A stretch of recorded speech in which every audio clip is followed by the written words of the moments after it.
खुशामदीद दोस्तों, आप सबका स्वागत है। मैं हूं डॉक्टर इश्तियाक अहमद। हमारी जो सीरीज़ चल रही है इंडियन फ्रीडम स्ट्रगल 1857 टू 1947, उसमें हमने लास्ट टाइम कांग्रेस मिनिस्ट्रीज़ 1937-1939 को स्टडी किया था और उसमें मैंने अंडरलाइन किया था कि जो एक न्यूट्रल बॉडी थी, न्यूट्रल कहा जा सकता है, द रूलर्स जो ब्रिटिश थे, गवर्नर्स और वाइस रॉय, उन्होंने जो रिपोर्ट्स लिखी, जो इल्ज़ाम लगाए थे मुस्लिम लीग ने कि जी कांग्रेस मिनिस्ट्रीज़ मुसलमानों को नुकसान पहुंचा रही हैं, उनको टारगेट कर रही हैं, उनके हकूक़ पूरे नहीं कर रही, उन पे जितनी भी रिपोर्ट्स आई ऑफिशियल, उन्होंने कहा कि इसका कोई सब्सटेंस नहीं है, लिहाजा ये एक प्रोपेगेंडा है, there is no basis in reality for this. एक इल्ज़ाम जो उन रिपोर्ट्स में लगा था वो था, एक गाना था वंदे मातरम, जो कि बंकिम चैटर्जी एक बंगाली थे, उनका एक नावल है आनंदा माथ 1882 में उन्होंने लिखा था, जिसमें इल्ज़ाम लगाया था कि बंगाल को मुसलमानों ने और अंग्रेज़ों ने आके बहुत लूटा और यहाँ के लोगों के साथ जुल्म किया and so on so fourth. अच्छा, ये जो सॉन्ग है, ये जब कांग्रेस की फ्रीडम मूवमेंट महात्मा गांधी के दौर में एलीट के बजाय मैस मूवमेंट बन गई, तो वहाँ पे उनके पब्लिक मीटिंग्स में ये भी गाया जाता था। और जब कायद आज़म मोहम्मद अली जिन्ना कांग्रेस के एक मेन लीडर थे, तो उनकी प्रेजेंस में भी ये गाना गाया जाता था। This is on record.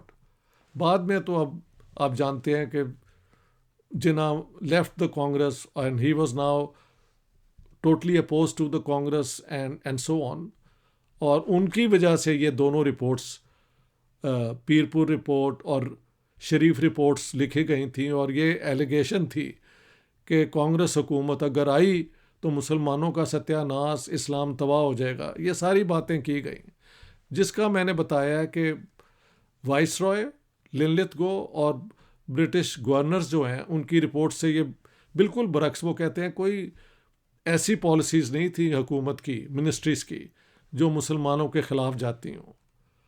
लेकिन अब ये देखें कि हुआ क्या था। जब ये इल्ज़ाम लगाया गया कि वंदे मातरम जो है ये है मुसलमानों के ख़िलाफ़, तो कांग्रेस ने एक कमेटी बनाई थी जिसके हेड थे जवाहरलाल नेहरू, उसमें सुभाष चंद्र बोस थे, मौलाना आज़ाद और नरेंद्र देव। इन लोगों ने उस पूरी नज़म को स्टडी करके तो कहा कि जो एंटी मुस्लिम उसके है ना स्टांजास, पोर्शंस, वो निकाल दिए जाएं, और सिर्फ वो स्टांजास जो आज़ादी के मुतल्लिक हैं, जो सबको अप्लाई करते हैं, वो रखे जाएं। तो एक तो कांग्रेस ने इस तरीके से, सबसे पहले ये जो था Vande Mataram, this was never the official song of the Congress, but it was sung as part of the freedom struggle. उसको भी उन्होंने उसमें से वो पोर्शंस निकाल दिए जो मुसलमान जिन पे एतराज़ था, हाँ जी, और सिर्फ वो पोर्शंस रखे गए जो कि एक्सेप्टेबल थे for the freedom of all Indians. दूसरा इल्ज़ाम मुस्लिम लीग ने लगाया कि ये जो वारदा स्कीम महात्मा गांधी ने compulsory education for all children जो लाए हैं, और उसकी एक वेरिएशन थी विद्या मंदिर स्कीम। अच्छा, विद्या मंदिर स्कीम का कोई मंदिरों के साथ ताल्लुक़ नहीं था, बल्कि बिहार की ज़ुबान में इसको ये नाम दे दिया गया था। It was the same as the Wardha scheme. उस पर भी इल्ज़ाम लगाया कि जी ये भी मुसलमानों के इंटरेस्ट के ख़िलाफ़ है। ये ज़रा आप सुन ले कि जो 8 अप्रैल 1939 की एक रिपोर्ट थी ऑल इंडिया मुस्लिम लीग की, उसमें कहा गया कि ये जो है वारदा स्कीम, ये वारदा स्कीम क्या करती थी, ये ज़रा सुन लें उसके क्या रिक्वायरमेंट्स थे वारदा स्कीम के। वारदा स्कीम की जो कमेटी बनी थी ना इसके लिए, उसके चेयरमैन थे डॉक्टर जाकिर हुसैन। आप जानते हैं कि डॉक्टर जाकिर हुसैन बाद में इंडिया के प्रेसिडेंट भी बने, तो वो थे इस स्कीम के चेयरमैन। उस स्कीम में जो गांधी जी ने प्रपोज की थी वो क्या था, free and compulsory education for everyone for 7 years. सबको फ्री और कंपल्सरी यानी लाजमी एजुकेशन दी जाएगी 7 साल तक।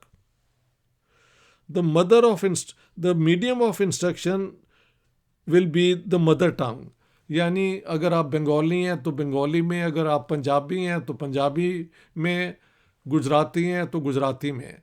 तो जहाँ के आप हैं आपकी माँ बोली में, मदर टंग में ये एजुकेशन दी जाएगी 7 साल के लिए। The education imparted should include both abstract, mental stimulation as well as physical skills, including training in handicrafts, which should conform to the environment around।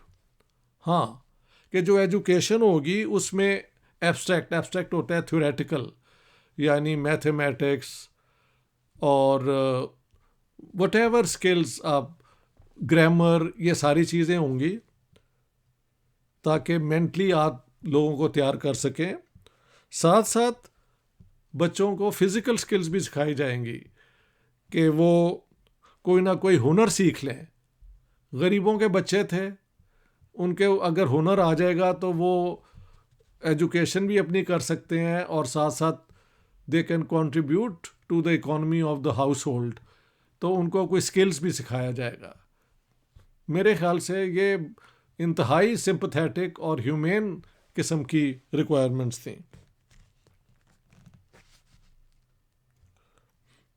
जिसके ऊपर अच्छा, मुस्लिम लीग के जो सेक्रेटरी थे Nawabzada Liaquat Ali Khan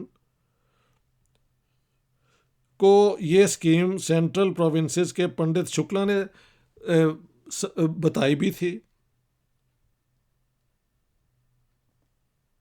and Liaquat Ali Khan was quite satisfied. ठीक है, लेकिन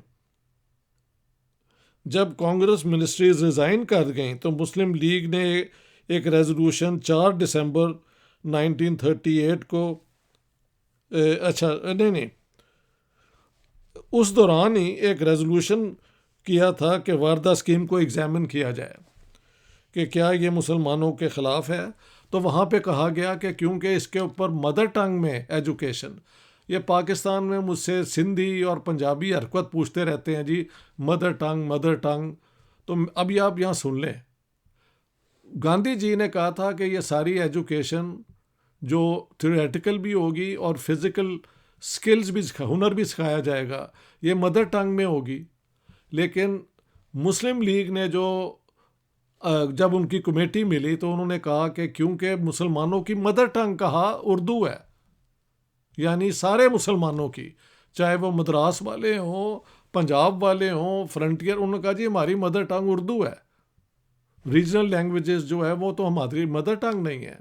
तो क्योंकि इसके अंदर उर्दू को नहीं रखा गया, लिहाजा हम वारदा स्कीम को नहीं मानते।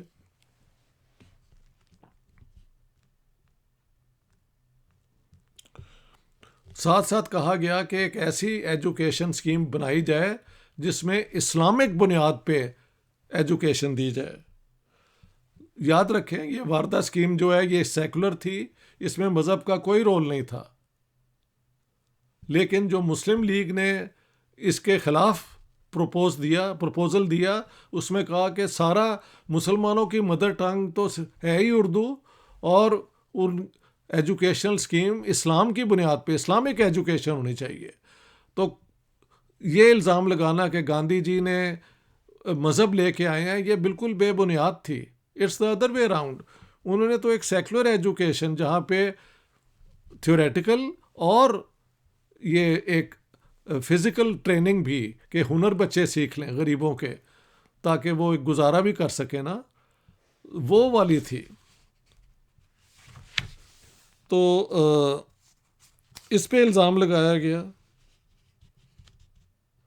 और ये कहा गया, हाँ एक और इल्ज़ाम लगा कि ये वारदा स्कीम जो है ये तो नॉन वायलेंस पे बेस्ड है, नॉन वायलेंस सिखाती है। तो अपने रेजोल्यूशन में मुस्लिम लीग ने कहा कि नॉन वायलेंस वैसे तो अच्छी चीज़ है, लेकिन सिर्फ इसके ऊपर एम्फसिस नहीं होना चाहिए, क्योंकि मुसलमान तो जिहाद में भी यकीन रखते हैं और ये स्कीम गांधीयन जो आइडियोलॉजी है ये वायलेंस के ख़िलाफ़ है। तो क्योंकि ये जिहाद के ख़िलाफ़ है इसलिए हम नहीं मानते। इसके ऊपर जो है फिर मुस्लिम लीग ने इस किस्म के एतराज़ किए।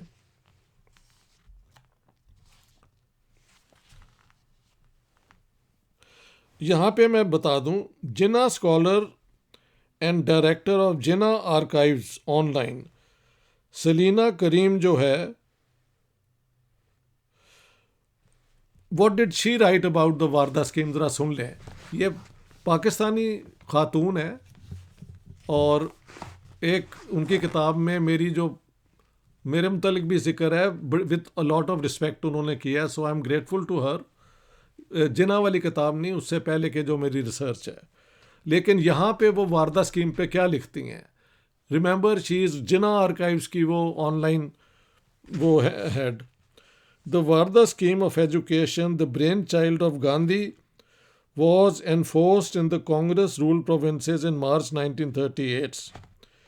Its commendable provision of free, self-sustaining and compulsory primary education notwithstanding, यानी उसके जो अच्छा हिस्सा था जिसमें फ्री, सेल्फ सस्टेनिंग के आप हुनर भी सीख लें ताकि आप उससे, हाँ, और कंपल्सरी यानी सबको मिलेगी, ये तो अच्छी चीज़ थी।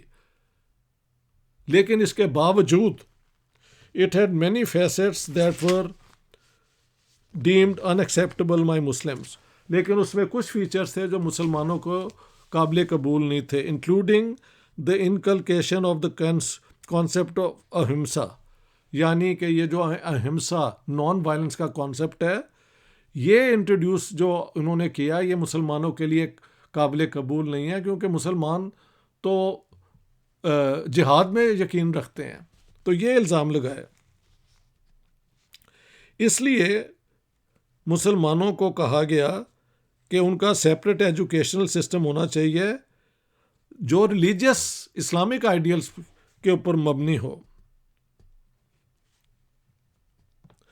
इसलिए 2 और 3 जुलाई 1939 को all India Muslim league working committee ने एक रेजोल्यूशन पास किया जिसमें वारदा स्कीम को रिजेक्ट कर दिया गया कि ये इस्लाम और मुसलमानों के ख़िलाफ़ है। ये मैंने नोट किया है। It is interesting that Saleena Karim mentions Hindustani and not Hindi as the language adopted by the Congress ministries, which means that in accordance with the Congress stand on language, both Hindi and Devanagari scripts enjoyed equal official status. ये भी आप देखें, Congress ministry जो आई थी उन्होंने हिंदू नहीं adopt की, हिंदुस्तानी की थी। हिंदुस्तानी के ऊपर 1936 में कांग्रेस का रेजोल्यूशन है कि आज़ाद हिंदुस्तान के अंदर जो नेशनल लैंग्वेज होगी वो होगी हिंदुस्तानी, जिसके 2 नेशनल ऑफिशियल स्क्रिप्ट्स होंगे, देवनागरी एंड उर्दू पर्शियन। तो जहाँ जहाँ कांग्रेस मिनिस्ट्रीज बनी थी, अपनी मिनिस्ट्रीज के लिए उन्होंने जो लैंग्वेज इस्तेमाल की थी वो हिंदुस्तानी थी, हिंदी नहीं थी। तो यहाँ अब आप देखें कि वारदा स्कीम बुनियादी तौर पे कंपलसरी एजुकेशन फॉर 7 years, कोई उसमें रिलीजन नहीं, हाँ उसमें वायलेंस के ख़िलाफ़ फ़लसफ़ा था। ये एक गांधीयन प्रिंसिपल है जो मैं समझता हूँ काबिल कबूल है। एजुकेशन में तो आप वायलेंस नहीं ना कभी सिखाते। जिहाद जो है वो भी ख़ास हालात में जस्टिफाइड होते हैं, जैसे मैंने सुना है। तो नॉर्मली तो आप नॉन वायलेंस के ज़रिए एजुकेशन में लोगों को सिविलाइज करते हैं। तो गांधी जी ने गरीबों के बच्चों के लिए और सब के लिए हुनर सिखाने का भी किया था, ताकि ये सिर्फ क्लर्क ना बन सकें, साथ साथ कोई हुनर कर सीख के इनकम जो है फैमिली की वो भी जनरेट कर सकें। तो याद रखें, सलीना करीम के जो कि very pro Muslim League, very much pro Pakistan idea and all, उनकी किताब भी है Jinnah the secularist, and she says Jinnah was not a secularist. Title किताब का मिसलीडिंग है, बीच में तो उन्होंने कहा है कि जिना साहब कुरान की बुनियाद पे सारी अपनी सियासत करते थे। This is what she says, आप उनकी किताब पढ़ लें, हाँ जी, सिर्फ टाइटल पे ना जाएं। शी सेज के वारदा स्कीम के अच्छे फीचर्स ये थे, कंपलसरी एजुकेशन, लोगों को हुनर सिखाना, और ये अपना फ्री भी थी एजुकेशन, लेकिन क्योंकि इसके अंदर अहिंसा, नॉन वायलेंस पे एम्फसिस था, तो इसलिए मुसलमानों को काबिल कबूल नहीं थी। प्लस मुस्लिम लीग का ये बयान कि मुसलमानों की तो मदर टंग ही उर्दू है। अब ये सारे पंजाबी नेशनलिस्ट जो मेरे पीछे पड़ते हैं, ये क्योंकि नलायक हैं, इनकी कोई रिसर्च नहीं है, इन्होंने कभी कुछ ना पढ़ा है और सिर्फ बातें करनी सीखी हैं। I wish they read all this and learn for themselves कि मुस्लिम लीग शुरू से रीजनल लैंग्वेजेस के बिल्कुल ख़िलाफ़ थी, इसके बरक्स कांग्रेस उसके हक में थी, और गांधी जी के वारदा स्कीम स्कूल के अंदर मदर टंग्स के अंदर होनी थी। So I think I have put on record also कि वारदा स्कीम क्या थी, जिसकी एक नाम बिहार में उन्होंने दे दिया था, क्या है यार, मंदिर, बिरदा मंदिर। This is all local cultural thing. It was actually the Varda scheme. So, thank you, friends. I want to end on this. Thank you very much.